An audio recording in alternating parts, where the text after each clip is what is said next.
Muy buenas noches, señoras y señores. Bienvenidos al desarrollo de la presente clase. Un gusto poderles saludar. Bienvenidos. Buenas noches, Lice. Yamilet, Buenas bienvenida. noches, Buenas Lice. noches. Buenas noches, Lice. Valeria, ¿cómo está? Andrea, buenas noches, bienvenida. Buenas noches, Lice. ¿Cómo está? Feliz Edith, Navidad. Edith, ¿cómo está? Igualmente, feliz Navidad y feliz Navidad para todos. Los mejores deseos, que hayan pasado súper bien, que todas las bendiciones, la paz, la tranquilidad siempre hayan estado en sus hogares y no solamente el 25 de diciembre, sino que eso sea los 365 días del año, que sea un año de mucha prosperidad. Esperemos que nos vaya súper bien. Bienvenidos a cada uno de ustedes al desarrollo de la presente actividad. Un gusto poderles tener una semana más de actividades a través de este contacto electrónico. Bienvenidos a cada uno de ustedes al desarrollo de la presente clase correspondiente a ciencias sociales. Iniciamos el desarrollo de las actividades. En pantalla ustedes ya pueden observar el Sí, formato Lice, sí se ve.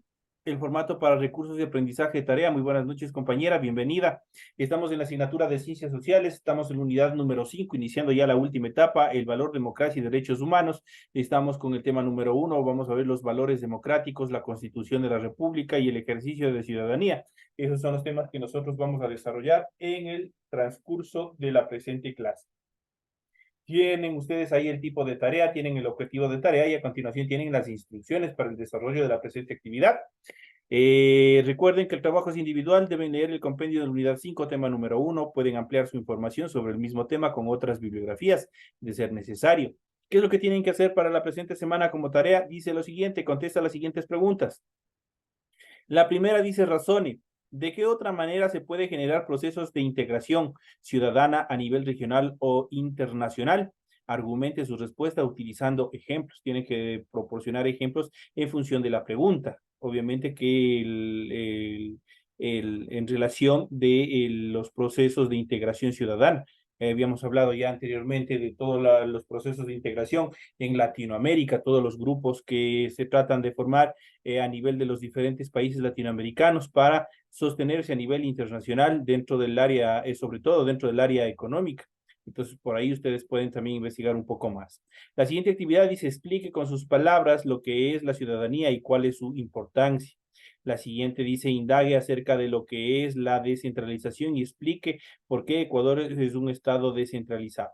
Y por último tiene la cuarta, dice reflexione por qué es importante la constitución en el ordenamiento de un país, utilice un ejemplo para sustentar sus ideas. Y por último tenemos explique por qué es importante que en los sistemas democráticos exista una separación de poderes. Mínimo tiene que ser media hoja la extensión de la respuesta que ustedes tienen que proporcionar al numeral número 5. Entonces ahí tienen toda la información, cómo ustedes deben desarrollar las actividades correspondientes a esta tarea. Recuerden que el trabajo 100% de forma escrita, tiene que estar ordenado, las ideas tienen que ser coherentes. Para ello, ustedes, como ya saben, todas las actividades tienen que ser hechas a mano, ustedes ya saben, tienen que en la parte superior de su hoja rotular y completar los datos que se les solicita y a continuación, una vez que hayan desarrollado eso en la parte superior de su hoja, y a continuación inician el desarrollo de todo el contenido de su tarea. Para que su tarea obviamente cumpla con todos los requerimientos que se solicita, deben leer las recomendaciones, la rúbrica de calificaciones y a continuación tienen la información para el desarrollo de los recursos de plataforma. Estamos ya en la última etapa, estamos en unidad número 5, entramos ya a la recta final, estamos en el tema los valores democráticos, la Constitución de la República del Ecuador y el ejercicio de ciudadanía correspondientes a la semana 1 de fecha 26 de diciembre del 2023. En cuanto a los criterios de configuración de la actividad, permite entregas de esta tarea desde el 26 de diciembre y la fecha límite de entrega será el 31 de enero del 2024. Recuerden que obviamente la calificación de esta y todas las tareas correspondientes a esta fecha será hasta el 5 de febrero del 2024. Ahí se acabaría todo el proceso educativo, así es que les invito a continuar cumpliendo con todas las actividades que se les ha ido planificando semana tras semana ya en esa última etapa. Por favor, igualmente les hago un llamado a los compañeros y compañeras que por obvias circunstancias no han presentado sus tareas a tiempo desde la unidad número 1. por favor, traten de cumplir, traten de presentar, traten de enviar. Las que tienen menos de 7, tienen algunos compañeros que tienen por obvias circunstancias, ahí mismo les he puesto cuando tienen tareas deficientes, tienen menos de 7 hacia abajo, ustedes tienen la obligación de repetir esa tarea para volverles a calificar. Cuando lleguemos ya a la etapa, a la semana número 3 de esta quinta unidad, yo ya procederé a desarrollar un barrido total de la plataforma. Esto es a la calificación desde las tareas o actividades que hayan estado atrasadas, que no se les haya asignado a los estudiantes calificación desde la unidad 1 hasta la presente fecha. Así es que por favor traten de cumplir, traten de igualarse para que no tengan ninguna dificultad al final. Eso como recomendación en esta etapa final. Una vez que se les ha mencionado todas estas actividades, que son obligaciones, compromisos que tiene el estudiante con la institución y con ustedes mismos, iniciamos el desarrollo de las actividades correspondientes a este tema. Vamos a hablar de Ecuador, democracia y derechos humanos. Ese es el tema central del cual nosotros nos vamos a desarrollar en esta hora de clase. Y vamos a hablar sobre los valores democráticos. ¿Qué son los valores democráticos? Cuando hablamos de valores, automáticamente se nos viene a la cabeza una serie de estructuras, las cuales vienen a ser como actitudes de cada uno de nosotros, ¿no es cierto? Igual son los valores democráticos y vamos a ver en esta conceptualización cuáles son. Pero iniciamos determinando qué es la democracia. Nosotros hemos hablado de esta terminología. La democracia, hemos estado, siempre vemos tratar sobre la democracia en diferentes medios de comunicación, en periódicos, en afiches, en todo lo que sea publicidad, siempre estamos hablando de democracia, ¿no es cierto? Y mucho más cuando hablamos de políticas relacionadas a nuestro país, y siempre estamos hablando de la democracia. ¿Pero qué es democracia? En sí, el término democracia es un sistema de gobierno iniciado por los griegos durante el siglo V a.C. y que ha llegado hasta nuestros días como un modelo ideal a construir, en el que el poder radica 100% en el pueblo. En la democracia el poder radica en el pueblo. De allí viene su nombre demos, que significa pueblos, y kratos, que significa gobierno. Al ser el pueblo el que gobierna, instaura una política favorable a sus intereses y también a sus necesidades. El pueblo es el que tiene la potestad de nombrar a sus mandatarios, dar seguimiento y control a su gestión o destituirlos. Además, participa públicamente en la toma de decisiones, siempre y cuando que estas decisiones sean de carácter general, que nos impliquen a todos. La democracia no solo es una forma de gobierno, sino una forma de vida en la que los derechos de todas las personas se respetan sin distinción de su condición étnica, etaria, de género o de procedencia, porque reconoce a todas las personas como iguales ante la ley. Esto motiva que las relaciones entre las personas sean horizontales, entre iguales y no verticales, es decir, entre superiores e inferiores. Las decisiones deben tomarse en consenso mediante un diálogo en el que los diversos grupos sociales expongan sus puntos de vista y también sus intereses. Aunque es la mayoría la que decide, no por ello se pierde de vista el respeto y la consideración a la posición de todas las minorías. Todos tienen el derecho de participación, que tienen el derecho de ser escuchados en toda estructura social. Los principios que están presentes en el régimen democrático ecuatoriano son los siguientes, y podemos hablar del respeto, de la libertad, la tolerancia, la participación, la igualdad, el consenso, la justicia, la pluralidad, la multiculturalidad, la responsabilidad y la solidaridad y la fraternidad. Esos son los principios en los cuales se sustenta todo este régimen de democracia que nosotros tenemos en nuestro estado y que nos permiten disfrutar de las libertades que nosotros tenemos dentro de nuestro estado. Los fundamentos de la democracia prácticamente son 3 y podemos hablar dentro de la parte legal, de la parte estructural, tenemos a la Constitución y ya vamos a ver en qué consiste la Constitución. La separación de poderes es otro fundamento especial de la democracia y por último la participación ciudadana. Cuando nosotros hablamos de la Constitución establece la estructura del territorio, los derechos y los deberes de los ciudadanos y el sistema de gobierno. Eso está estructurado prácticamente es todo el organigrama del Estado, constituido desde, obviamente, desde de los derechos y principios ciudadanos que se establecen en la Constitución. Cuando hablamos de separación de poderes, en todos los estados democráticos existen tres órganos o funciones independientes entre sí para evitar que una persona pueda acaparar todo el poder. Dentro de ellos podemos mencionar los tres ejes fundamentales o los tres poderes fundamentales dentro de todo estado moderno, que es el poder ejecutivo, el poder legislativo y el poder judicial. Cuando hablamos del poder ejecutivo, está representado directamente por el presidente de la República del Ecuador. Cuando hablamos del poder legislativo, está representado en nuestro caso por la Asamblea, por el presidente de la Asamblea. Y la función judicial o el poder judicial está representado por jueces, los jueces, la fiscalía y también la policía.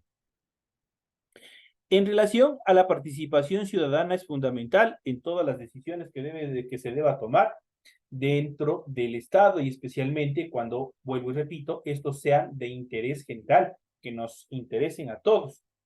Se basa principalmente este principio, valga la redundancia, en el principio de soberanía del pueblo. Todos los ciudadanos mayores de 16 años pueden elegir a sus representantes, pero obviamente mayores de 16 años con un voto facultativo. Eso quiere decir, si es que desean lo hacen y si no, no. No hay injerencia. Y que se agrupan en partidos políticos. Prácticamente desde los 16 años ya pueden tranquilamente participar activamente, pueden participar activamente en todos los procesos políticos. Esto en cuanto a los fundamentos de la democracia. En ese sentido, nosotros vamos a hablar a continuación sobre la Constitución de la República. ¿Qué es la Constitución? ¿Alguien tiene una idea qué será la Constitución? ¿Han escuchado sobre la Constitución? ¿Quién me puede dar una idea, un concepto de qué será la Constitución? Algo de constituir a la persona. Obvio, sí, exactamente, por ahí vamos. Tiene la persona justamente porque en la Constitución se establecen los derechos que nos asisten a cada uno de los ciudadanos, que ya vamos a ver más adelante. ¿Quién tiene otra idea de qué será la Constitución? Alguien que participe, ¿qué será la Constitución? ¿Han escuchado este término de Constitución? De un desafío, dicen. Sí, también es un desafío, obviamente, que se establece dentro de nuestro Estado. Prácticamente, cuando nosotros hablamos de la Constitución es una estructura, una organización de artículos que organizan al Estado, que determinan derechos, que establecen una serie de articulaciones que son beneficiosas para cada uno de nosotros como ciudadanos, pero también establece una serie de estructuras en cuanto al funcionamiento, a la estructuración de todo el conglomerado, toda la estructura pública, de toda la estructura del Estado. En ese sentido, la Constitución es el documento legal más importante que rige en la vida del país. También se la denomina Carta Magna y contiene el modelo de país que queremos construir. La última Constitución fue aprobada a través de un referéndum en toda la población.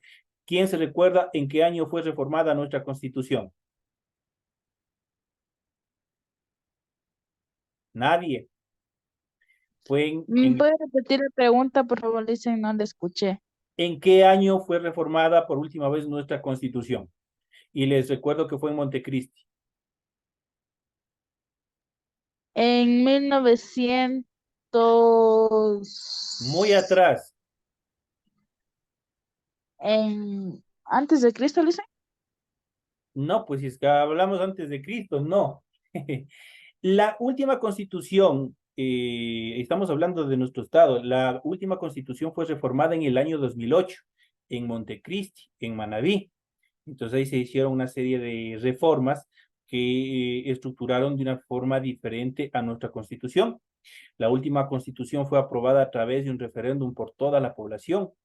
Nuestra Constitución posee 444 artículos, de los cuales se establecen los elementos del Estado, los derechos de los ciudadanos, las garantías constitucionales, la organización del Estado y el régimen del buen vivir o summa causa. Y en este sentido, vamos a ver cómo está constituido justamente esta parte. Y nosotros nos vamos a ir directamente hacia nuestra Constitución de la República del Ecuador. Vamos a ver. En este sentido, aquí nosotros podemos ver, podemos observar ya en pantallas, podemos ver el título 2 sobre los derechos. Aquí nosotros podemos ver.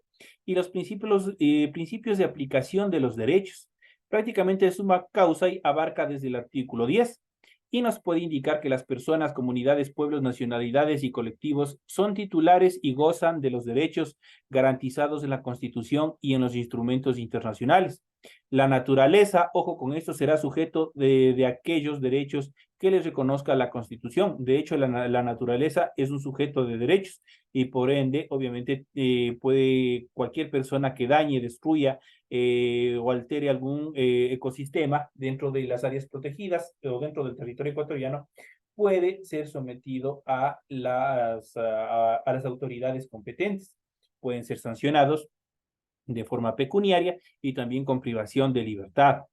El artículo 11, el ejercicio de los derechos se regirá por los siguientes principios.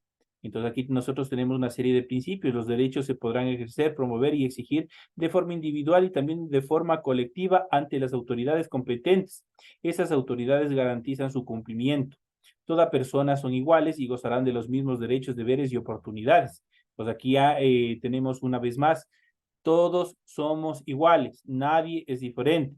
¿Qué es lo que nos dice el inciso siguiente? Nadie podrá ser discriminado por razón de etnia, lugar de nacimiento, edad, sexo, identidad de género, identidad cultural, estado civil, idioma, religión, ideología, filiación política, pasado judicial, condición socioeconómica, condición migratoria, orientación sexual, estado de salud, portar VIH, discapacidad, diferencia física, ni por cualquier otra distinción personal o colectiva, temporal o permanente que tenga por objeto o resultado menoscabar o anular el reconocimiento, goce o ejercicio de los derechos.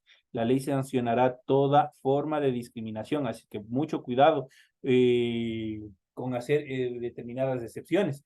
Verán que esto tiene un carácter de ley constitucional y no existe ninguna otra ley que esté por encima de esta. Y si alguien les sanciona, obviamente tiene que darse cumplimiento de acuerdo a lo que dice la Constitución.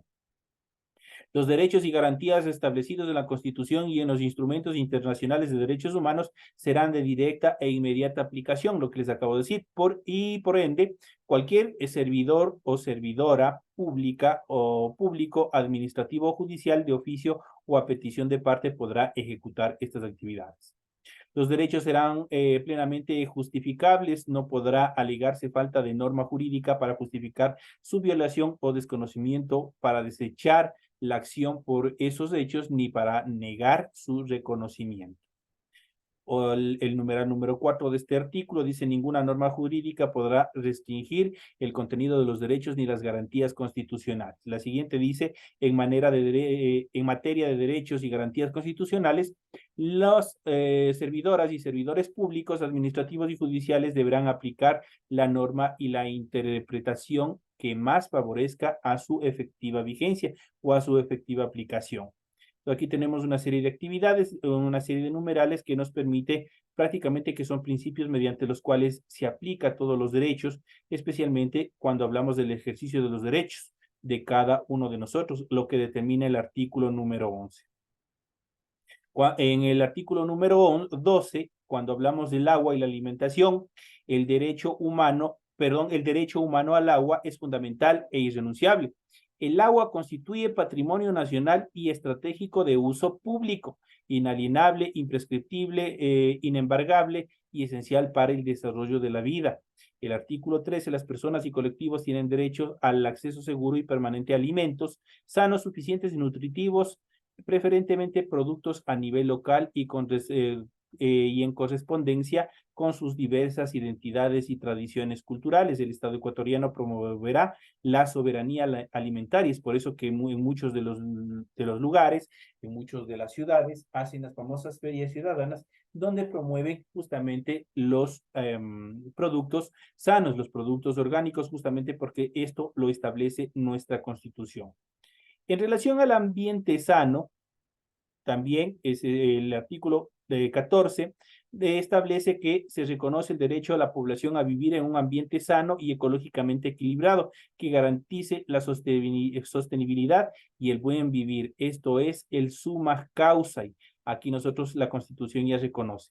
Justamente este tema del summa causae, cuando nosotros teníamos la Constitución hasta que fue reformada en el año de 1999, era una constitución que de forma vaga, de forma no precisa, determinaba todo este tipo de estructuras en relación al summa causa, pero a partir de la reestructuración que se hizo a nuestra constitución en el año del 2008, que fue la última reestructuración de la constitución, prácticamente a partir de ese momento, obviamente, se tomó más énfasis en la aplicación del régimen del buen vivir o el summa causa como un saber ancestral de nuestros pueblos, de nuestras culturas aborígenes. En este sentido, el summa causa o buen vivir, un camino a seguir, la Constitución plantea un gran desafío que es alcanzar el buen vivir o summa causa, estado de plenitud y armonía que se logra a través de la satisfacción de las necesidades básicas, la consecución de la vida y también de una muerte digna. Recuerden, no sé si ustedes han visto últimamente en noticias, se está reformando la ley para las personas, por ejemplo, que tienen enfermedades terminales, justamente el derecho a la eutanasia. Ese es el derecho a una muerte digna que también ya establece y contempla nuestra Constitución. Una convivencia amorosa y en paz con las personas y la naturaleza, el ejercicio de la libertad y la valoración de los unos y de los otros como diversos pero iguales es uno de los elementos fundamentales que también establece el summa causa. En cuanto al Estado y la Constitución, vamos a ver cuáles son las características, las similitudes y también las diferencias. En ese sentido, el Estado, a través de las leyes, las políticas públicas, los bienes y los servicios, deben garantizar y hacer efectivo el buen vivir y todos los derechos consagrados en nuestra Constitución. La Constitución reconoce la división de poderes entre la función legislativa, ejecutiva, la judicial, la electoral y la de transparencia y control social. ¿Cuántos eran los poderes que nosotros habíamos visto anteriormente que debe tener todo Estado moderno? Todo Estado moderno tiene tres funciones. Primero, la legislativa, luego, la ejecutiva y por último, la judicial. Esos son los que tienen todo Estado moderno. Pero a partir de la reforma que se dio a nuestra Constitución a partir del año 2008, se incorporaron dos más, que es la electoral, la de transparencia y control social. Por ende, nuestro Estado, hasta la fecha, determina 5 poderes fundamentales: la legislativa, la ejecutiva, la judicial, la electoral y la de transparencia y control social. En el tema judicial es importante señalar que por primera vez en la historia del país, el Estado establece la convivencia de los sistemas de justicia, la justicia ordinaria y también la justicia indígena. Nosotros tenemos dos tipos de justicia.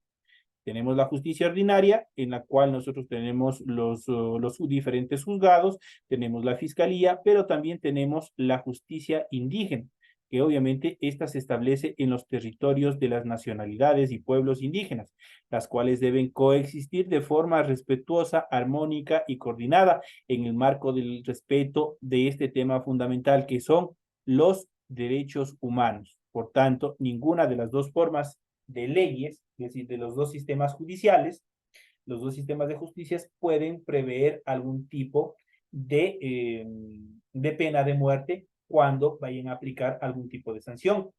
Ese es uno de los elementos fundamentales. Debe estar en todo momento el respeto al derecho relacionado a los derechos humanos.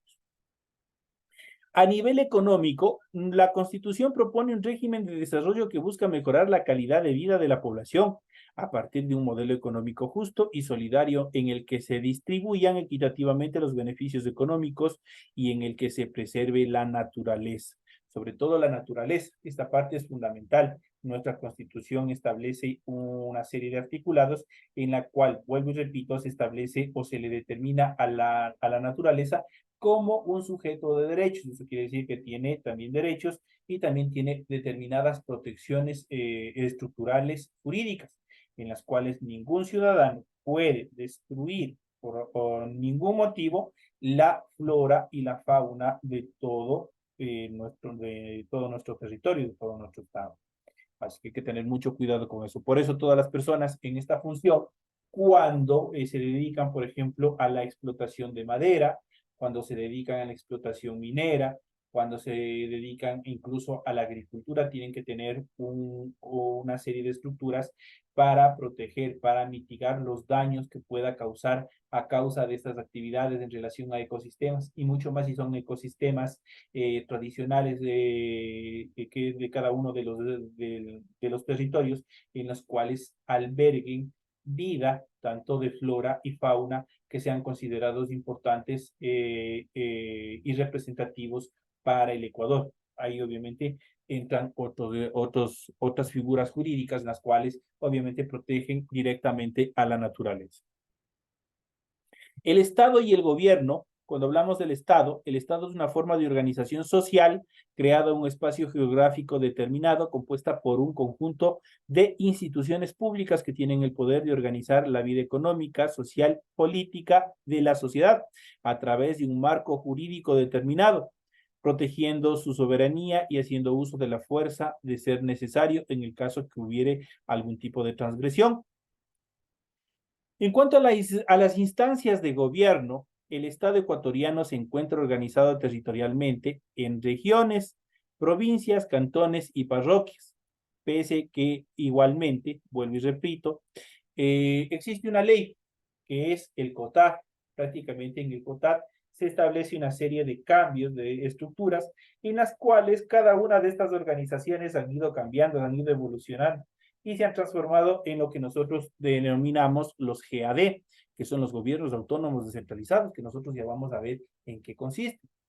Las provincias están organizadas justamente, lo que les había dicho, por GATS.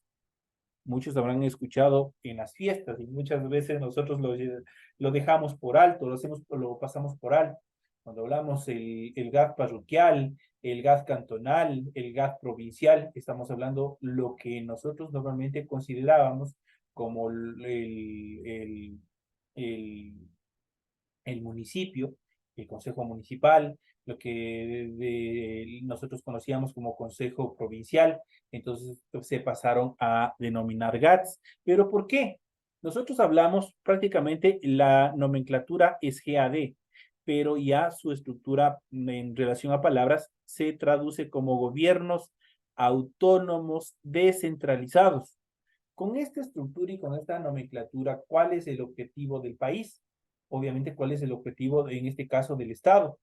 Es justamente buscar que todos los recursos lleguen de una forma mucho más eficaz a cada uno de los sectores en los cuales está organizado nuestro Estado, con la finalidad de que se atiendan a los grupos prioritarios en obras, en infraestructura y una serie de cosas más. Entonces, las provincias están organizadas en GATS, gobiernos autónomos descentralizados, los cuales son provinciales, conocidos como consejos provinciales. Los cantones están organizados en GATS locales, conocidos anteriormente como municipios, y las parroquias por los GATS parroquiales, conocidos como juntas parroquiales. Estas instituciones, al igual que el Estado Nacional, requieren ser administradas por un gobierno electo democráticamente. Eso quiere decir que todas las autoridades que van a estar al frente de los diferentes GATS que acabamos de ver, ellos son elegidos por nosotros, son elegidos por el pueblo, no son puestos por el gobierno, no son puestos políticos, lo que se les conoce normalmente, sino estos son de elección popular, porque nosotros a través de nuestro voto en las urnas, a través del plebiscito, a través de los procesos electorales, nosotros les damos el voto para que existan tal o cual persona en calidad de autoridad administre todos estos gobiernos autónomos descentralizados, toda esta división política que nosotros tenemos a nivel nacional. En cuanto a las funciones del Estado, nosotros tenemos aquí, y habíamos hablado ya de las 5 funciones que tiene el Estado: la función ejecutiva, la función legislativa, la función judicial, la electoral y la última de transparencia y control social. Entonces vamos a ver cuáles son las actividades, cuáles son las funciones de cada una de estas estructuras. La función ejecutiva es dirigida por el gobierno a través de ministerios y demás instituciones pertenecientes al gobierno central. Su función es emitir las políticas públicas que rigen la vida del país, que rigen las funciones del país. En cuanto a la función legislativa, está conformada por la Asamblea Nacional. Su función es elaborar y aprobar leyes, normas y demás regulaciones para la vida del país. Cuando hablamos de la función judicial, obviamente comprende el sistema ordinario de justicia, con sus diferentes instituciones, tales como juzgados, fiscalías y también con el apoyo de la Policía Nacional. Ellos están inmiscuidos en la función judicial. La función electoral está integrada por el Consejo Nacional Electoral, en su sigla CNE, y el Tribunal Contencioso Electoral, TSE, que se encargan de la organización, dirección y ejecución de los procesos electorales de todo el país, cuando así lo requiera. En relación al Consejo de Transparencia y Control Social, está integrado por la Contraloría General del Estado, en su sigla CGE, el Consejo de Participación Ciudadana y Control Social, CPSCS, la Superintendencia de Bancos y de Compañías y la Defensoría del Pueblo. Su función es controlar el funcionamiento de las entidades del sector público y del sector privado, promover la participación ciudadana y combatir todo acto de corrupción. Esa es la función de este quinto poder, que es el Consejo de Transparencia y Control Social. Aquí nosotros tenemos las funciones en tal de todos los niveles y estamentos que tiene el Estado y que se ha estructurado para su correcto funcionamiento. En cuanto al ejercicio de la ciudadanía, es importante determinar qué es ciudadanía. Ciudadanía no solamente tener la cédula de identidad, decir que ya soy mayor de edad, decir que puedo votar, decir que puedo hacer actividades normales de una persona adulta. La ciudadanía es mucho más que eso y requiere de mucha responsabilidad. En ese sentido, el concepto de ciudadanía surgió en la antigua Grecia hacia el siglo V a.C., al igual que el concepto de democracia. Este término fue retomado en Francia durante el siglo XVIII, en primer lugar para referirse a las personas que vivían en las ciudades, y luego en la proclamación de los derechos del hombre y también del ciudadano en el año de 1789, al final de la Revolución Francesa. Hoy la palabra ciudadano hace referencia a las personas que nacen y viven en un territorio determinado y que tienen como característica común su pertenencia a ese espacio organizado, como puede ser un país donde adquieren derechos, pero también tienen obligaciones. En cuanto a la evolución histórica del concepto de ciudadanía, antes la ciudadanía era una condición exclusiva para ciertas personas. Por ejemplo, la Constitución ecuatoriana de 1830 establece lo siguiente: en el artículo 12, nuestra primera constitución con la cual nació nuestro país, determina que para estar en goce de los derechos de ciudadanía se requiere en primer lugar ser casado o mayor de 22 años. 2, tener una propiedad raíz valorada en aquel tiempo en 300 pesos o ejercer alguna profesión o industria útil, sin perjuicio a otro como sirviente doméstico o jornalero. Y 3, saber leer y escribir. Eso quiere decir que para ese entonces la mayoría de los ciudadanos no tenían esta facilidad, no tuvieron esta suerte de ingresar a los procesos educacionales, no sabían leer y escribir, la mayoría, y por tanto no podían ser considerados como ciudadanos ecuatorianos. Por lo tanto, esta constitución permite o daba el paso que para que quedaran fuera las mujeres, los niños, las niñas, los indígenas, los afrodescendientes, los extranjeros y también los pobres. En cambio, la Constitución actual reconoce como ciudadanos y ciudadanas a todas las personas nacidas en el Ecuador, sin distinción de sexo, edad, etnia, cultura, residencia o condición económica. Los extranjeros que viven en el Ecuador, aunque no son ciudadanos ecuatorianos, tienen los mismos derechos y también deberes. Si lo desean, pueden adquirir la nacionalidad ecuatoriana sin perder la de su país de origen, es decir, pueden tener doble nacionalidad. En cuanto a la ciudadanía responsable, la ciudadanía es más que un documento de identidad que otorga derechos. Ser ciudadano ecuatoriano implica el cumplimiento de leyes, lo que significa ejercer una ciudadanía responsable que respeta a los derechos que están en la misma condición de ciudadanos y seres humanos. Ciudadanía e integración regional. Ecuador es un país que promueve el buen vivir como marco transversal de su cuerpo legal. Esto quiere decir leyes, ordenanzas, mandatos y otro tipo de estructuras jurídicas que permiten regular las actividades sociales del país. Dentro del Plan Nacional del Buen Vivir existen 12 objetivos que buscan originar una ciudadanía integradora que permita la participación en procesos de unificación, tanto nacionales como en el ámbito internacional. En este sentido, Ecuador plantea que a partir del masivo flujo migratorio desde el país a inicios del siglo XX es necesario crear políticas que permitan integrar al migrante a la sociedad en general. Esto en cuanto a las actividades que nosotros hemos podido observar y que se les ha podido exponer a cada uno de ustedes en la presente clase. Quedan ustedes explicado el material que ustedes tienen, pueden leer un poquito más, pueden reforzar, pueden volver a ver el video para que puedan ustedes desarrollar su tarea que está planificada para la presente semana. Señores y señores, de esta manera llegamos ya a la parte final. Me despido de todos ustedes. Les deseo que tengan una bonita noche, que descansen y nos estaremos viendo hasta la próxima clase. Antes de despedirme, les recuerdo que la clase del día de ayer, como obviamente era 25 y no fue presencial, ya se encuentra subida en relación al área de inglés. Ya pueden revisarla para que puedan seguir desarrollando la tarea de esa asignatura. Señores y señores, una vez más, muy buenas noches.